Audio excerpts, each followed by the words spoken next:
Howdy friends, so you're considering playing the Horde. Awesome, I've been playing Horde exclusively since my Warcraft 2 days back in 1996, so I know a thing or two about this proud and honor-driven faction. I'd like to give you a rundown of the 4 monstrous races that make up the mighty Horde, and hopefully help you in deciding which one you want to play as.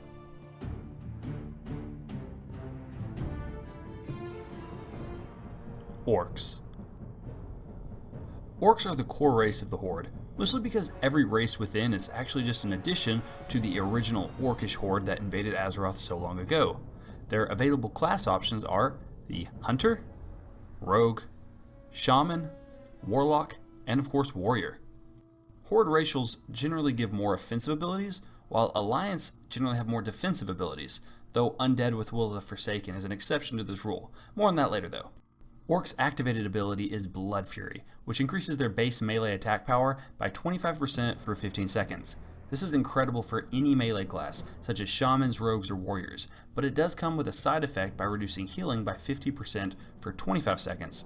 So if there's any chance you might receive a heal, hold off on using this ability. Orcs also get a racial passive called Hardiness. This increases your chance to resist stuns by 25% and is incredible in PvP, especially against those classes that really rely on stun abilities, like Rogues and Paladins.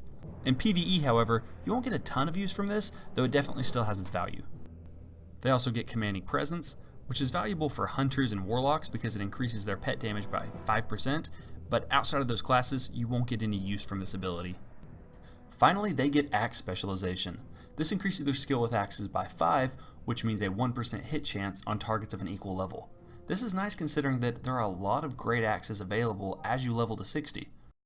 Lore-wise, the Orcs originally hailed from a planet called Draenor, and were once a noble, shamanistic, and tribal group that strove for personal honor. But after they were betrayed by one of their leaders, the Orc clans fell into demonic enslavement and were led into Azeroth as the vanguard for the Burning Legion. But eventually they freed themselves and have now carved out a home from the Barrens of Kalimdor. They've named it Durotar after their leader's Thrall's father, and it's here they stand as members of the Horde, ready to take their race to glory once more. Overall, Orcs are a fantastic race option, and my second favorite race in WoW. They have a real strongman personality, and you'll feel that as you watch them swing their weapons or hear them take damage. Plus, they have a lot of backstory to their race, probably more than any other race in the game. So if you want to play an axe-wielding Green Hulk that's rich in backstory, then you can't go wrong with the Orc. Undead. The Undead, or Forsaken, are often boasted as one of the best PvP races available. They are unique on the Horde too because they are the only race that has their starting area off of Kalimdor and instead start in the Eastern Kingdoms where they're separated from the other races. They're actually the most popular race on the Horde too, by most measurements, beating Orcs by only a small percentage. They offer a wide variety of playable classes also, like the Mage, Priest, Rogue, Warlock, and Warrior. For racial bonuses, they actually have some of the best in the game, and aside from Dwarfs, are the only race with 2 activated abilities. But both of theirs are actually good. The first racial bonus is Underwater Breathing, which increases their breath time by 300%. Now this might seem invaluable to anyone who's only familiar with retail WoW, but in vanilla, there's actually a lot of content that takes place underwater, like quests and even some dungeons. Next they have Shadow Resistance, which actually is helpful in a lot of the in-game content. Next they have Cannibalize. This is another ability that might seem menial to someone who isn't familiar with vanilla, but in practice it's actually incredibly valuable in both PvP and PvE. This allows you to cannibalize a corpse, gaining health much like a bandage with it. It's also nice because right after a fight you can just devour the corpse and move on to the next mob, so it's very helpful when you're questing or just grinding mobs. It does only work on humanoids and undead though, but you'll still get a lot of use out of it, especially in PvP. And lastly, if there was ever a racial ability that was most cited as evidence of Horde favoritism, it's this one, Will of the Forsaken. So this gives immunity to Charm, Fear, and Sleep effects once activated. It kind of effectively works as a breakout ability.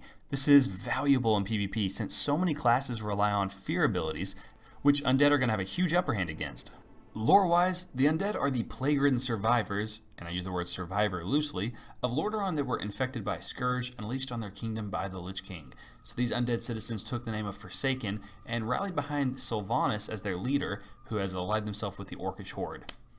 Their most iconic class is definitely the Rogue. Any server you play on, you're going to see a lot of Undead Rogues, mostly because Undead excel in that class. The Tauren.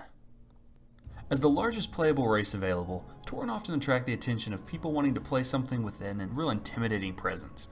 Unfortunately though, this race doesn't offer a lot of playable classes, and also their starting area of Mulgore, while absolutely beautiful, is one of the more difficult quest areas due to its size and just how far apart the content is.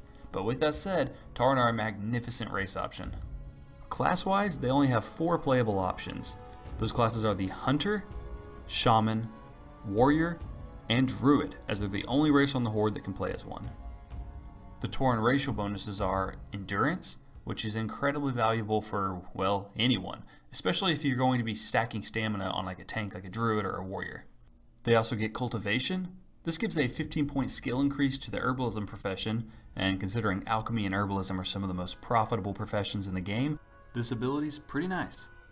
They also get additional nature resistance, which is one of the more valuable resistances, especially when later dungeons such as Encourage or Zul'Gurub are available. And finally, they get War Stomp. So this ability is a stun to all nearby enemies and is useful in both PvP and PvE. It's not quite as valuable to classes like Hunter or Druid, since Hunters generally don't get close enough to use this, and Feral or Balanced Druids need to be out of their shapeshift form in order to use it. But for anyone playing a Warrior or Shaman, this is one of the best all-around racial abilities available. Lore-wise, Tauren stand out from the other races of the Horde by being a race that is peaceful by nature. They live in tribes led by chieftains and strive to follow the Earth Mother, live in harmony with their spirit ancestors, and they seek to protect and preserve nature. A little fun fact, they're the only race in the game that can't play as a rogue.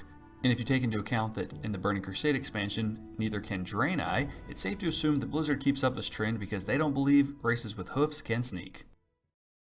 The Trolls. Spoiler alert, I'm incredibly biased on this subject. Trolls are my absolute favorite race, and have been since Warcraft 2, but I'll try to give you a fair rundown of this amazing race. Class-wise, Trolls have the most class options available of any race on the Horde. These classes are the Hunter, Mage, Priest, Rogue, Shaman, and Warrior.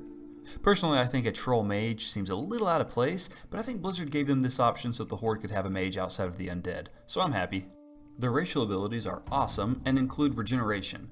This increases their health regen by 10%, and 10% of their total health regeneration continues during combat. This ability is smaller than it sounds, so don't think it'll be giving you a passive bandage, but it is a small boost and becomes more valuable the more health you have. They also have Throwing and Bow specialization, which increases their skill with both of those weapons by 5. Throwing weapons aren't really valuable outside of giving warriors and rogues a way to pull mobs from range, so that one's not that valuable, but the bow specialization is awesome for hunters, who really need that 1% hit chance that comes from it. Next they have Beast Slaying, which gives them a 5% increased damage against beasts. Not much to talk about here, but this does increase damage against raid bosses and druids in PvP, so don't ignore this bonus. And lastly, they have Berserking. This one is just nice. It increases your attack speed and casting speed based on how much health you have. So at full health, your attack speed will be increased by 10%, with a greater effect of up to 25% if your health is low, so the lower your health, the more it'll increase. Unlike Orc's Blood Fury, Troll Berserking has no downside. It makes a troll a fantastic choice for any caster. Lore-wise, trolls are one of the oldest races in Azeroth. They're a cunning and suspicious race that has a reputation of not getting along with outsiders. The Darkspear tribe originally hailed from Stranglethorn and joined forces with the Horde when their leader Vol'jin met the young War Chief Thrall back in Warcraft 3. The Troll's most iconic class is definitely the Shaman, which correlates well with their love for natural magic. Well, that concludes the 4 races that make up the mighty Horde. I've got a feeling our game is coming a little sooner than we think, so hopefully these videos help you in deciding what you want to play as. Good luck, and I will see you guys next time.